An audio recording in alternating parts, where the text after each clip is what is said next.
প্রিয় দর্শক, আসসালামু আলাইকুম। আমন্ত্রণ মাই টিভি সংবাদে। আপনাদের সাথে আছি আমি জেসিনা ফেরদৌসি। শুরুতে জানাবো সংবাদ শিরোনাম। বাংলাদেশকে উন্নয়নশীল দেশের স্বীকৃতি দিয়েছে জাতিসংঘ। স্বাধীনতা সুবর্ণ জয়ন্তীতে বড় সুখবর বললেন পররাষ্ট্রমন্ত্রী। বাড়বে চ্যালেঞ্জ। গাজীপুরের মেয়র জাহাঙ্গীর আলম সাময়িক বরখাস্ত। অর্থ আত্মসাৎ, জমি দখল সহ নানা অভিযোগ। আইন অনুযায়ী ব্যবস্থা, জানালেন তাজুল ইসলাম। কারাগারে খালেদা জিয়াকে স্লো পয়জনিং করার বিষয়ে মির্জা ফখরুলের প্রশ্ন। সরকারের ওপর দায় চাপানো ঠিক না, বললেন ওবায়দুল কাদের। নাইম হত্যাকারীদের বিচারের দাবিতে নটরডেম শিক্ষার্থীদের রাজধানীতে সড়ক অবরোধ। মেয়র তাপসের আশ্বাসে কর্মসূচি প্রত্যাহার। শুনলেন সংবাদ শিরোনাম, এবার জানব পুরো সংবাদ। শুরুতে এলডিসি থেকে উত্তরণের খবর। স্বল্পোন্নত দেশ থেকে উন্নয়নশীল দেশের কাতারে সামিল হলো বাংলাদেশ। 3টি মানদণ্ড পূরণ করতে পারায় স্বল্পোন্নত দেশ থেকে বাংলাদেশের উত্তরণের সুপারিশ জাতিসংঘের সাধারণ পরিষদে গৃহীত হয়েছে। জাতিসংঘের স্থায়ী মিশন থেকে সংবাদ বিজ্ঞপ্তিতে এই কথা বলা হয়। এই উত্তরণকে স্বাধীনতার সুবর্ণ জয়ন্তীতে একটি বড় সুখবর বলে মন্তব্য করেছেন পররাষ্ট্রমন্ত্রী ডক্টর একে আব্দুল মোমেন। সকালে রাজধানীতে এক অনুষ্ঠানে তিনি বলেন, এর ফলে বাংলাদেশের চ্যালেঞ্জ আরও বাড়বে। সাইদুর রহমান আবিরকে সাথে নিয়ে Atikur Rahman তিতাসের report.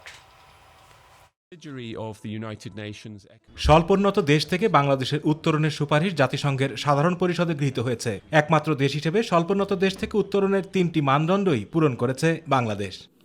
It is anchored in our constitution and in the রেজলিউশনটি গ্রহণের মাধ্যমে বাংলাদেশ এলডিসি ক্যাটাগরি থেকে পরবর্তী ধাপে উত্তরণের সকল প্রক্রিয়া সম্পন্ন করল। জাতিসংঘের স্থায়ী মিশন থেকে সংবাদ বিজ্ঞপ্তিতে বলা হয়, এটি বাংলাদেশের উন্নয়ন অগ্রযাত্রায় একটি যুগান্তকারী অর্জন, যা এমন এক সময় অর্জিত হলো যখন বাংলাদেশের মহান স্বাধীনতার সুবর্ণ জয়ন্তী এবং জাতির পিতা বঙ্গবন্ধু শেখ মুজিবুর রহমানের জন্মশতবার্ষিকী উদযাপন করছে। and in the pledge of our father of the nation Bangabandhu Sheikh Mujibur Rahman. সকালে ঢাকা বিশ্ববিদ্যালয়ের সিনেট ভবনে আয়োজিত অনুষ্ঠান শেষে এ বিষয়ে কথা বলেন পররাষ্ট্রমন্ত্রী ডক্টর একে আব্দুল মোমেন। স্বল্পোন্নত দেশ থেকে বাংলাদেশের উত্তরণের সুপারিশ অনুমোদন দেশের জন্য অত্যন্ত সুখবর বলে মন্তব্য করেন পররাষ্ট্রমন্ত্রী। মাননীয় প্রধানমন্ত্রীর ঐকান্তিক চেষ্টার ফলে গত 12 বছরে যে অভাবনীয় সাফল্য অর্জন হয়, তার ফলে আমরা এই ক্রাইটেরিয়া সবগুলোই মিট করেছি। ইনফ্যাক্ট মিটার অনেক ঊর্ধ্বে, উই ডিড ভেরি ওয়েল। এবং তবে আমাদের ডেভেলপিং কান্ট্রি হওয়ার ফলে আমাদের কিছু চ্যালেঞ্জ আছে। এর ফলে বাংলাদেশের চ্যালেঞ্জ আরও বাড়বে উল্লেখ করে পররাষ্ট্রমন্ত্রী বলেন, বাংলাদেশে প্রতিনিয়ত গণতন্ত্রের উন্নয়নের চেষ্টা করে যাচ্ছে। আমরা মানুষের দেশের মঙ্গলের জন্য কাজ করি, মানুষের মঙ্গল। This is democracy has been a tested procedure. আমরা সেইটা যাতে আরও উন্নত হয় সেইটার চেষ্টা আমরা করেই যাচ্ছি, করে যাব। আতিকুর রহমান তিতাস, মাই টিভি। স্বাধীনতার সুবর্ণ জয়ন্তী উপলক্ষে বিশেষ আলোচনা শেষে একটি প্রস্তাব জাতীয় সংসদের সর্বসম্মতিক্রমে গ্রহণ করা হয়েছে। স্পিকার শিরিন শারমিন চৌধুরী সন্ধ্যায় প্রস্তাবটি ভোটে দিলে তা কণ্ঠ ভোটে পাশ হয়। প্রধানমন্ত্রী শেখ হাসিনা বুধবার জাতীয় সংসদে বিশেষ আলোচনার জন্য প্রস্তাবটি উপস্থাপন করেন। তার আগে সংসদে স্মারক বক্তৃতা দেন রাষ্ট্রপতি মোহাম্মদ আব্দুল হামিদ। কার্যপ্রণালী বিধির 147 বিধিতে সংসদ নেতা শেখ হাসিনার আনা প্রস্তাবের উপর প্রধানমন্ত্রী সূচনা বক্তব্য রাখেন। 2 দিনব্যাপী আলোচনায় সরকারি ও বিরোধী দলের 59 জন সংসদ সদস্য অংশ নেন। আলোচনা হয় 10 ঘন্টা 45 মিনিট। সংসদ সদস্যরা বাংলাদেশের 50 বছরের অর্জন, স্বাধীনতা সংগ্রাম এবং জাতির পিতা বঙ্গবন্ধু শেখ মুজিবুর রহমানের সংগ্রামী জীবনের নানা দিক তুলে ধরেন। বিরোধী দলের সদস্যরা সরকারের বেশ কিছু কর্মকাণ্ডের সমালোচনা করেন। পাকিস্তানের স্বাধীনতা অর্জনের পরপরই, দেশ বিভাগের পরপরই অনুধাবন করতে সক্ষম হয়েছিলেন। শেখ মুজিব জনগণকে বিশ্বাস করতেন, তাই তিনি সেদিন সেই নির্বাচনে গিয়েছিলেন।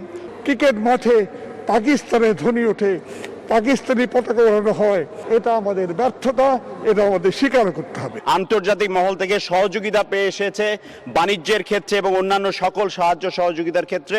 বাংলাদেশের ভাগ্য নিজেরা নিয়ন্ত্রণ করার জন্য যে মহামানবের সৃষ্টি হয়েছিল, তাকে কোনো অবস্থাতেই সাধারণ মানুষের ভালোবাসা থেকে তাকে বঞ্চিত সরাতে পারেনি। আমি স্বাধীন বাংলাদেশের একজন গর্বিত নাগরিক হিসেবে এ প্রস্তাবকে সর্বান্তকরণে সমর্থন করে কৃতজ্ঞতা জানাই জাতির পিতা বঙ্গবন্ধু মুজিবের প্রতি সেই দিন গিয়ে সরকার গঠন করেছেন, এই সরকার গঠনের সমস্ত পরিকল্পনা বঙ্গবন্ধু আগে থাকতে দিয়ে গিয়েছিলেন। আমাদের বঙ্গবন্ধু আমাদের মাঝে 6 দফার ঘোষণা দিলেন, 6 দফার ঘোষণা স্বায়ত্ত শাসন ঘোষণা দিলেন। বাংলাদেশের সংবিধান দিয়েছে জাতির পিতার স্বীকৃতি। স্বাধীনতার 50 বছর আমরা অতিক্রম করেছি। পাকিস্তান হানাদার বাহিনীর বিরুদ্ধে, রাজাকার আলবদরের বিরুদ্ধে আমরা লড়াই সংগ্রাম করেছি। একটা জাতীয় নির্বাচনে জয়ের পর ক্ষমতা আওয়ামী লীগের হাতে হস্তান্তর না করার ফলে আমরা পেলাম স্বাধীন দেশ। এবার রাজনৈতিক প্রসঙ্গ। জমি দখল, অর্থ আত্মসাৎ সহ নানা অভিযোগে গাজীপুর সিটি কর্পোরেশনের মেয়র জাহাঙ্গীর আলমকে সাময়িকভাবে বরখাস্ত করা হয়েছে। স্থানীয় সরকার মন্ত্রী তাজুল ইসলাম সচিবালয়ে নিজ মন্ত্রণালয়ের সংবাদ সম্মেলনে এই তথ্য জানান। তিনি বলেন, এরই মধ্যে 3 সদস্যের মেয়র প্যানেল গঠন করা হয়েছে। পত্রপ্রাপ্তির 3 দিনের মধ্যে নতুন মেয়রকে ক্ষমতা বুঝিয়ে দেওয়ার নির্দেশনার কথা জানান তাজুল ইসলাম। আরও জানাচ্ছেন রাকিব হাসান। 2018 সালের নির্বাচনে আওয়ামী লীগের প্রার্থী হয়ে গাজীপুরের মেয়র নির্বাচিত হন জাহাঙ্গীর আলম। দায়িত্ব গ্রহণের 3 বছরের মাথায় মুক্তিযুদ্ধ এবং বঙ্গবন্ধুকে নিয়ে কটাক্ষ করার অভিযোগে দল থেকে আজীবন বহিষ্কার হন তিনি। দল থেকে বহিষ্কারের 1 সপ্তাহের মাথায় এবার মেয়র পদ থেকে সাময়িক বরখাস্ত করা হলো জাহাঙ্গীর আলমকে। সংবাদ সম্মেলনে স্থানীয় সরকার মন্ত্রী জানান, জমি দখল, সরকারি অর্থ আত্মসাৎ সহ জনগণের স্বার্থবিরোধী বিভিন্ন কর্মকাণ্ডের অভিযোগ রয়েছে তার বিরুদ্ধে। মেয়রের বিরুদ্ধে কোনো অভিযোগ আসে এবং সে অভিযোগ যদি তদন্তের জন্য অর্থাৎ পরবর্তী নিষ্পত্তির জন্য আমলে নেওয়া হয়, তাহলে আইন অনুযায়ী তাকে সাময়িক বরখাস্ত করার নিয়ম আছে। তো সেই কারণে গাজীপুরের বর্তমান মেয়র জাহাঙ্গীর আলমকে সাময়িকভাবে বরখাস্ত করা হয়েছে। কিছু কিছু জমি দখলের বিষয় আছে এবং অন্য জনগণের স্বার্থের পরিপন্থী কাজকর্মের সাথে সম্পৃক্ত থাকার অভিযোগ আছে। এবার সরকারি সম্পদ, অর্থ আত্মসাতের এবং ক্ষমতা অপব্যবহারের অভিযোগ আছে ইত্যাদি। অভিযোগের সুষ্ঠু তদন্তের স্বার্থে আইন অনুযায়ী ব্যবস্থা নেওয়া হয়েছে জানিয়ে এরই মধ্যে 3 সদস্যের প্যানেল মেয়র গঠন করার কথাও জানান তিনি। মেয়রদের প্যানেল গঠন করা হয়েছে। তো যিনি নাকি জ্যেষ্ঠতার আলোকে 1 নম্বরে আছেন, তিনি মেয়র হিসেবে এখন দায়িত্ব পালন করবেন অথবা তার উপরে দায়িত্ব হস্তান্তর করা হবে। অভিযোগের বিষয়ে আত্মপক্ষ সমর্থনের সুযোগ রয়েছে বলেও জানান তাজুল ইসলাম। যে পত্রটা জারি করা হচ্ছে সেখানে 3 দিনের ভিতরে ক্ষমতা পত্রপ্রাপ্তির 3 দিনের ভিতরে ক্ষমতা হস্তান্তর করার জন্য নির্দেশ দেওয়া হয়েছে। রাকিব হাসান, মাই টিভি, ঢাকা। কারাগারে থাকা অবস্থায় খালেদা জিয়াকে স্লো পয়জনিং করা হয়েছে কিনা তা নিয়ে প্রশ্ন তুলেছেন বিএনপি মহাসচিব মির্জা ফখরুল ইসলাম আলমগীর। বলেন, খালেদা জিয়ার সুস্থতায় দেশের চিকিৎসকদের আর কিছু করার নেই। একমাত্র বিকল্প বিদেশ নিয়ে আরও আধুনিক চিকিৎসার ব্যবস্থা করা। জাতীয় প্রেসক্লাবের সামনে যুবদলের বিক্ষোভ সমাবেশে তিনি এসব কথা বলেন। দাবি আদায়ে রাজপথে আরও কঠোর কর্মসূচি দেওয়ার কথা বলেন বিএনপির অন্য নেতারা। আরও জানাচ্ছেন মাহবুব সৈকত। খালেদা জিয়ার বিদেশে চিকিৎসার দাবিতে জাতীয় প্রেস ক্লাবের সামনে যুবদলের বিক্ষোভ সমাবেশ। খালেদা জিয়া সরকারের প্রতিহিংসার শিকার বলে অভিযোগ করে দাবি আদায়ে রাজপথে নামার কথা বলেন বিএনপি নেতারা। আজকে যদি খোদা না করো বিনা চিকিৎসায় বেগম খালেদা জিয়ার কিছু হয়, তাহলে সেই বিচার থেকে আপনিও রেহাই পাবেন না। যদি কোনো অনাকাঙ্ক্ষিত ঘটনা ঘটে, তোমার বাংলাদেশে অবস্থান থাকবে না, তুমি বাংলাদেশে থাকতে পারবে না। বিএনপি চেয়ারপারসনের শারীরিক অবস্থা অত্যন্ত গুরুতর জানিয়ে জেলখানায় থাকাকালীন তাকে স্লো পয়জনিং করা হয়েছে কিনা তা নিয়েও প্রশ্ন তোলেন বিএনপি মহাসচিব। সেই ওল্ড ঢাকার কেন্দ্রীয় কারাগারে একটা পরিত্যক্ত ভবনে তাকে প্রায় 2 বছর আটক করে রাখা হয়েছে। আজকে অনেকের মধ্যে এই প্রশ্ন এসছে যে সেদিন কি সত্যি বেগম খালেদা জিয়াকে স্লো পয়জনিং এর কোনো ব্যবস্থা করা হয়েছিল? আমরা এটা পরিষ্কার করে জানতে চাই। বন্ধুগণ, এদের পক্ষে কিছুই অসম্ভব নয়। দেশের চিকিৎসকদের কিছুই করার নেই দাবি করে খালেদা জিয়াকে চিকিৎসার জন্য বিদেশ যেতে অনুমতি না দেওয়ার সমালোচনা করেন মির্জা ফখরুল ইসলাম আলমগীর। তিনি এত অসুস্থ যে এখন ডাক্তাররা পর্যন্ত বলছেন আমরা এখানে আর এর বেশি কিছু করতে পারবো না। তারা বলছেন যে অবিলম্বে তাকে বিদেশে পাঠানো দরকার তার চিকিৎসার জন্য। তার মন্ত্রীরাও বলে যে হ্যাঁ উচিত। আওয়ামী লীগের এমপিরা বলে যে এটা মানবিক কারণে দেওয়া উচিত, আন্তর্জাতিকভাবেও তার উপরে চাপ আসছে চিকিৎসা করতে শরীর ধরানো, কোনোটাই তিনি শুনছেন না। মাহবুব সৈকত, মাই টিভি, ঢাকা। খালেদা জিয়ার কোনো কিছু হলে তার দায়িত্ব সরকারের নয়, বিএনপির বলে মন্তব্য করেছেন আওয়ামী লীগের সাধারণ সম্পাদক, সড়ক পরিবহন ও সেতুমন্ত্রী ওবায়দুল কাদের। তিনি বলেন, সরকার কাউকে গলা টিপে মারছে না। দুপুরে রাজধানীর রমনায় ইঞ্জিনিয়ারিং ইনস্টিটিউটে বাংলাদেশ সড়ক পরিবহন মালিক সমিতির দ্বিবার্ষিক সাধারণ সভা ও কাউন্সিল অধিবেশনে প্রধান অতিথির বক্তব্যে এসব কথা বলেন ওবায়দুল কাদের। নটরডেম কলেজের শিক্ষার্থী নাইমের মৃত্যুতে দুঃখ প্রকাশ করে তিনি বলেন, এই ঘটনায় জড়িতদের দৃষ্টান্তমূলক শাস্তি নিশ্চিত করা হবে। রাকিব হাসানের রিপোর্ট। রাজধানীর ইঞ্জিনিয়ার্স ইনস্টিটিউশন মিলনায়তনে আয়োজিত বাংলাদেশ সড়ক পরিবহন মালিক সমিতির দ্বিবার্ষিক সম্মেলনে প্রধান অতিথি হিসেবে যোগ দেন আওয়ামী লীগের সাধারণ সম্পাদক, সড়ক পরিবহন ও সেতুমন্ত্রী। খালেদা জিয়ার চিকিৎসা নিয়ে সরকারের অবস্থান সম্পর্কে বিএনপি নেতাদের মন্তব্যের জবাব দেন ওবায়দুল কাদের। বলেন, সরকার কারো গলা টিপে মারছে না। একজন মানুষ মরে গেলে এর দায় সরকার তো তাকে গলা টিপে মারছে না, তার দায় সরকারের উপর আপনি ফেলে দেবেন, এটা তো ঠিক না। আর আমার একটা বয়স হয়ে গেছে, আমাদের তো বেঁচে থাকার এবং একটা সময়সীমা আছে, এটা জন্মের সাথেই মৃত্যু লেখা থাকে। খালেদা জিয়ার বিষয়ে প্রধানমন্ত্রী শেখ হাসিনা মানবিক দৃষ্টান্ত স্থাপন করেছেন দাবি করে বিএনপি নেতারা খালেদা জিয়ার চিকিৎসার কথা না ভেবে এ নিয়ে রাজনৈতিক ইস্যু বানানোর চেষ্টা করছেন বলেও মন্তব্য করেন সড়ক পরিবহন ও সেতুমন্ত্রী। কারণ বিএনপি বেগম জিয়াকে স্বাস্থ্য নিয়ে, শরীর নিয়ে যতটা না তারা তার চিকিৎসার ব্যাপারটা তারা উদ্যোগী হয়েছেন, তার চেয়ে বেশি তারা বিষয়টি নিয়ে রাজনীতি করেছে। ভাড়া নিয়ে সড়কে নৈরাজ্য সৃষ্টিকারী এবং শিক্ষার্থী হত্যার সাথে জড়িতদের বিরুদ্ধে কঠোর ব্যবস্থা নেওয়ার কথাও জানান ওবায়দুল কাদের। এই ভাড়া নির্ধারণের পর ঢাকা সিটির অবস্থা, দূরপাল্লার গাড়িগুলো অধিকাংশই নিয়ম মেনে চলেছে, কিন্তু ঢাকা সিটিতে অধিকাংশই উপেক্ষা করেছে, অতিরিক্ত ভাড়া নিয়েছে। সিটি সার্ভিসগুলোতে যারা মানছেন না তারা সে কথা মানতে হবে, অন্যথা আমাদেরকে কঠোর হতেই হবে জনস্বার্থে। এর আগে বেসরকারি পরিবহনে শিক্ষার্থীদের হাব বাড়ার বিষয়ে কোনো বিধান নেই বলে জানান বাংলাদেশ পরিবহন মালিক সমিতির নেতৃবৃন্দ। বিআরটিসিতে হাব বাড়ানোর প্রভিশন আছে, বেসরকারি খাতে শিক্ষার্থীদের কোনো হাব বাড়ানোর প্রভিশন নাই। রাকিব হাসান, মাই টিভি, ঢাকা। এবার অন্যান্য প্রসঙ্গ। ঢাকা দক্ষিণ সিটি কর্পোরেশনের মেয়র শেখ ফজলে নূর তাপসের আশ্বাসের পর নগরীর রাজপথে ছেড়ে দেয় আন্দোলনরত নটরডেম কলেজের শিক্ষার্থীরা। এর আগে সড়ক দুর্ঘটনায় নিহত সহপাঠী নাইম হত্যার বিচারের দাবিতে গুলিস্তান ও 0 পয়েন্ট এলাকায় রাস্তা অবরোধ করে শিক্ষার্থীরা। পরে 48 ঘন্টার আলটিমেটাম দিয়ে তারা নগর ভবনের সামনে অবস্থান নেয়। মেয়রের কাছে নাইম হত্যার বিচার সহ 11 দফা দাবি তুলে ধরে ছাত্ররা। শিক্ষার্থীদের দাবির সাথে একাত্মতা প্রকাশ করে চালকের সর্বোচ্চ শাস্তির প্রত্যাশা করেন শেখ ফজলে নূর তাপস। আরও জানাচ্ছেন SM আরিফ। গাড়িচাপায় নটরডেম কলেজের দ্বাদশ শ্রেণীর ছাত্র নাইম হত্যার বিচারের দাবিতে দ্বিতীয় দিনের মতো রাজধানীর রাজপথে নামে শিক্ষার্থীরা। নগরীর শাপলা চত্বর হয়ে প্রথমে গুলিস্তানের 0 পয়েন্টে সড়ক অবরোধ করে বিক্ষোভ করে তারা। চালায় তো গেছে, তারপরে রাস্তায় যে সে পড়ে আছে, একটা কেউ ধরার মতো কেউ নাই। উনি যদি জোরে না চালাইতো, বেপরা গতি, তাইলে ওর জীবনটা হয়তো কেড়ে নিত না।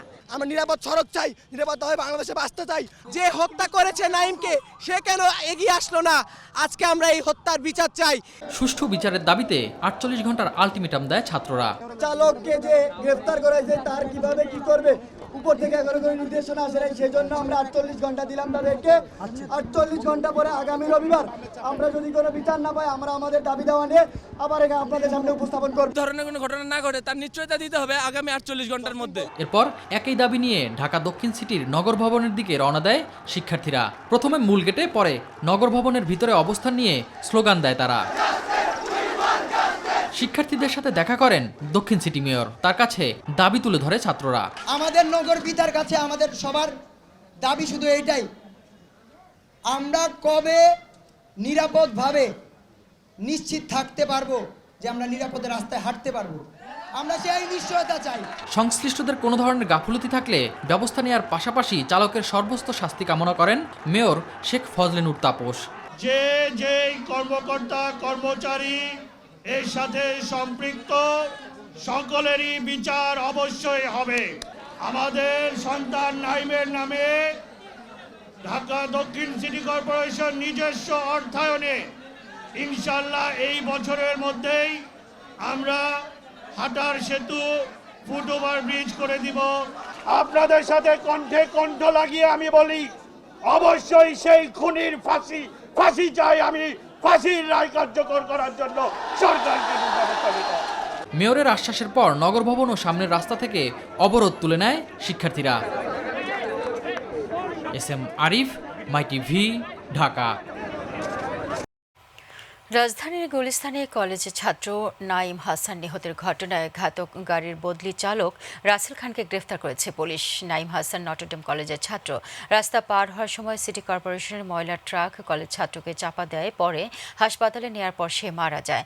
পল্টন থানায় এক সংবাদ সম্মেলনে মতিঝিল থানার ডিসি বলেন, আটককৃত চালক রাসেলের কোনো বৈধ ড্রাইভিং লাইসেন্স নেই। নিয়োগকৃত ড্রাইভার হারুন বদলি ড্রাইভার দেয়ায় তার বিরুদ্ধে আইনি ব্যবস্থা নেওয়া হবে।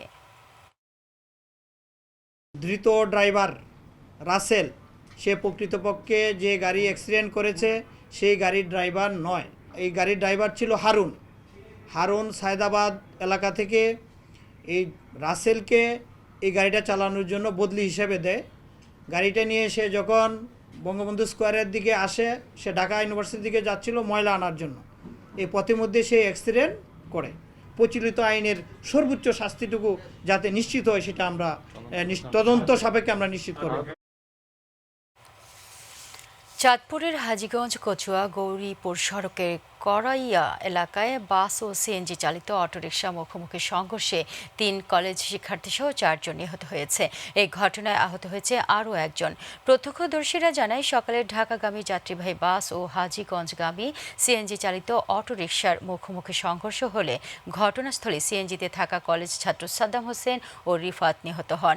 এই সময় গুরুতর আহত অবস্থায় অপর 3 জনকে কচুয়া উপজেলা স্বাস্থ্য কমপ্লেক্সে নিয়ে আসেন স্থানীয়রা।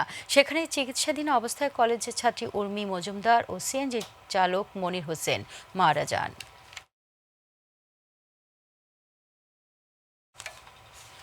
দেশে আজ বৃহস্পতিবার সকাল 8টা পর্যন্ত গত 24 ঘন্টায় করোনায় সংক্রমিত আরও 9 জনের মৃত্যু হয়েছে। এই সময় নতুন রোগী শনাক্ত হয়েছেন 237 জন। গতকালের চেয়ে সংক্রমণের শনাক্তের সংখ্যা কমলেও বেড়েছে মৃত্যুর সংখ্যা।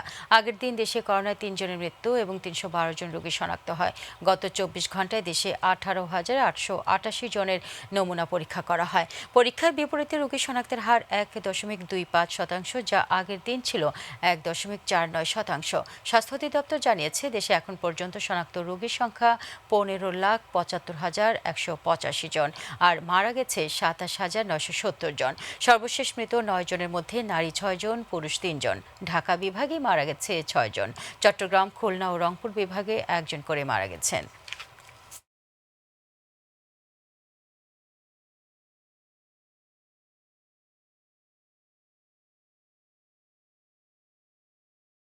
স্বাধীনতা সুবর্ণ জয়ন্তী উপলক্ষে শিল্পকলা একাডেমির জাতীয় চিত্রশালায় আয়োজন করা হয়েছে স্বাধীনতা যুদ্ধ চলাকালীন ধারণকৃত দুর্লভ ছবির প্রদর্শনী। সশস্ত্র বাহিনী আয়োজিত প্রদর্শনীর উদ্বোধন করেন তথ্য সম্প্রচার মন্ত্রী ডক্টর হাসান মাহমুদ। প্রদর্শনীর উদ্বোধনী অনুষ্ঠানে বাংলাদেশের অগ্রযাত্রার কথা তুলে ধরেন তথ্য সম্প্রচার মন্ত্রী। বিভিন্ন সূচকে অনেক আগেই পাকিস্তানকে বাংলাদেশ পিছনে ফেলেছে জানিয়ে জ্ঞানে বিজ্ঞানে উন্নত একটি মানবিক রাষ্ট্র গঠনের কথা জানান ডক্টর হাসান মাহমুদ। এমন একটি রাষ্ট্র রচনা করতে চায় 2041 সাল নাগাদ, যেটি জ্ঞানে বিজ্ঞানে শিক্ষায় উন্নত হবে, একই সাথে মানবিকতায় উন্নত হবে। আমরা পশ্চাত্যের অনুকরণ চাই না। আমরা পশ্চাত্য থেকে আমাদের মানবিক মূল্যবোধ, সামাজিক মূল্যবোধ, পারিবারিক মূল্যবোধে আমরা অনেক বেশি সমৃদ্ধ। আমাদের এই মূল্যবোধগুলোকে আরও সমৃদ্ধ করতে চাই। প্রতারণা ও অর্থ আত্মসাতের অভিযোগে ফাল্গুনি.কমের সিইও মোহাম্মদ পাভেল হোসেন সহ সহযোগী 4 জনকে গ্রেফতার করা হয়েছে। বুধবার রাজধানীর খিলগাঁওয়ের বনশ্রী এলাকায় অভিযান পরিচালনা করে তাদের গ্রেফতার করেছে র্যাব 4। এই সময় অস্ত্র, মাদক, প্রাইভেট কার ও বিপুল পরিমাণ বিজ্ঞাপনের স্ক্রিনশট উদ্ধার করা হয়। বিকেলে রাজধানীর কারওয়ান বাজার র্যাব মিডিয়া সেন্টারে ব্রিফিংয়ে এসব তথ্য জানান র্যাব অধিনায়ক মোজাম্মেল হক। তিনি জানান, ক্ষতিগ্রস্ত ভুক্তভোগীর সুনির্দিষ্ট অভিযোগের প্রেক্ষিতে এই অভিযান পরিচালনা করা হয়েছে।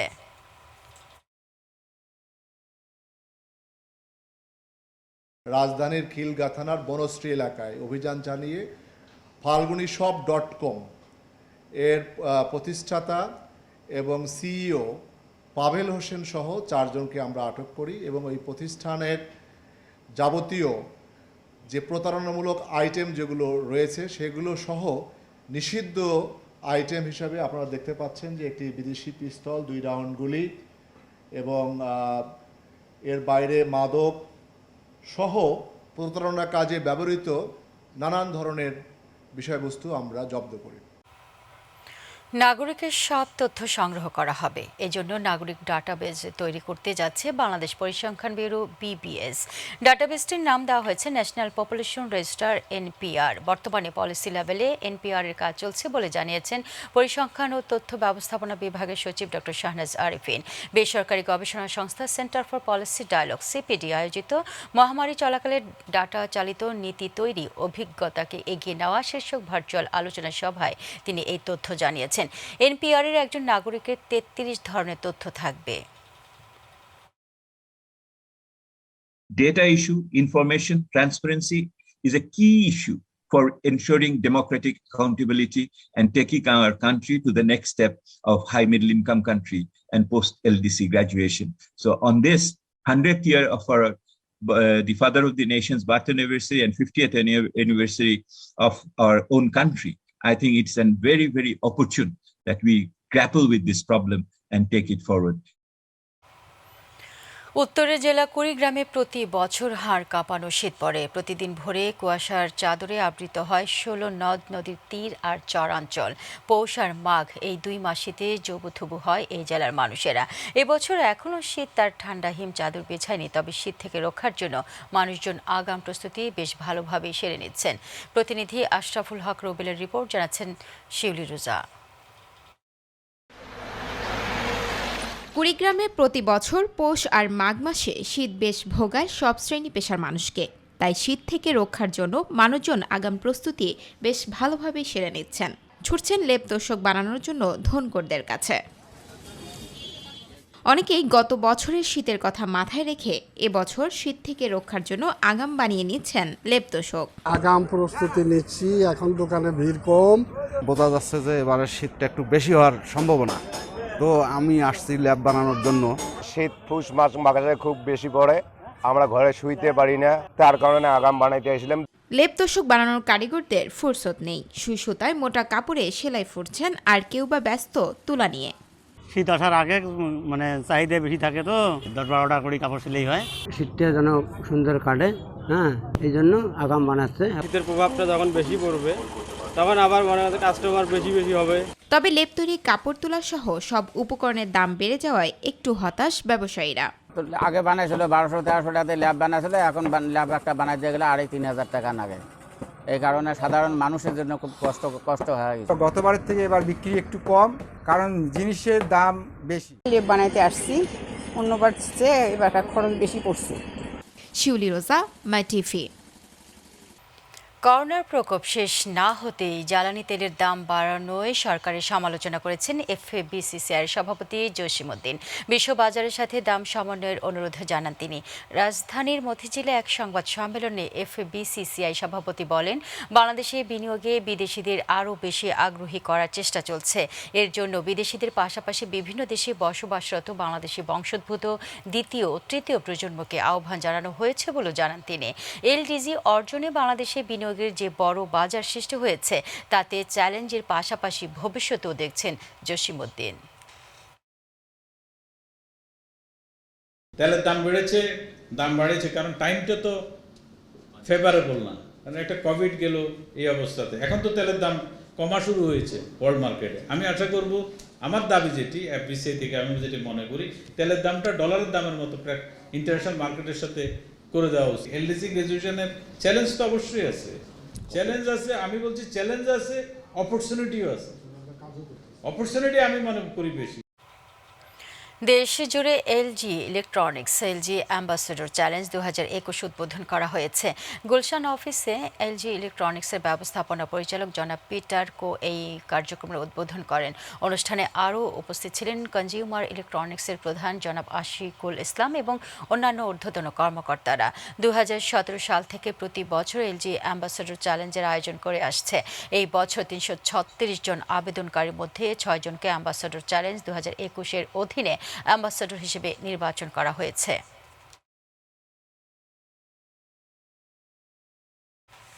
সংবাদের শেষ প্রান্তে আমরা যাবার আগে আরও একবার জানিয়ে দিচ্ছি সংবাদ শিরোনাম। বাংলাদেশকে উন্নয়নশীল দেশের স্বীকৃতি দিয়েছে জাতিসংঘ। স্বাধীনতার সুবর্ণ জয়ন্তীতে বড় সুখবর, বললেন পররাষ্ট্রমন্ত্রী। বাড়বে চ্যালেঞ্জ। গাজীপুরের মেয়র জাহাঙ্গীর আলম সাময়িক বরখাস্ত, অর্থ আত্মসাৎ, জমি দখল সহ নানা অভিযোগ। আইন অনুযায়ী ব্যবস্থা, জানালেন তাজুল ইসলাম। কারাগারে খালেদা জিয়াকে স্লো পয়জনিং করার বিষয়ে মির্জা ফখরুলের প্রশ্ন, সরকারের উপর দায় চাপানো ঠিক না, বলেন ওবায়দুল কাদের। নাইম হত্যাকারীদের বিচারের দাবিতে নটরডেম শিক্ষার্থীদের রাজধানীতে সড়ক অবরোধ, মেয়র তাপসের আশ্বাসে কর্মসূচি প্রত্যাহার।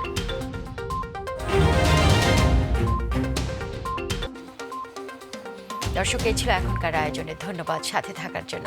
এছাড়াও ইউটিউবে মাই টিভির সংবাদ পেতে ভিজিট করুন youtube/mytvbd নিউজ এবং আমাদের সকল অনুষ্ঠান দেখতে ভিজিট করুন youtube/mytvbangla, facebook/mytvbangla। আমাদের পরবর্তী সংবাদ দেখার আমন্ত্রণ জানিয়ে বিদায় নিচ্ছি। দর্শক, করোনা সংক্রমণ রোধে সবাই সতর্ক থাকুন, মাস্ক পরুন, অবশ্যই স্বাস্থ্যবিধি মেনে চলুন। আল্লাহ হাফেজ।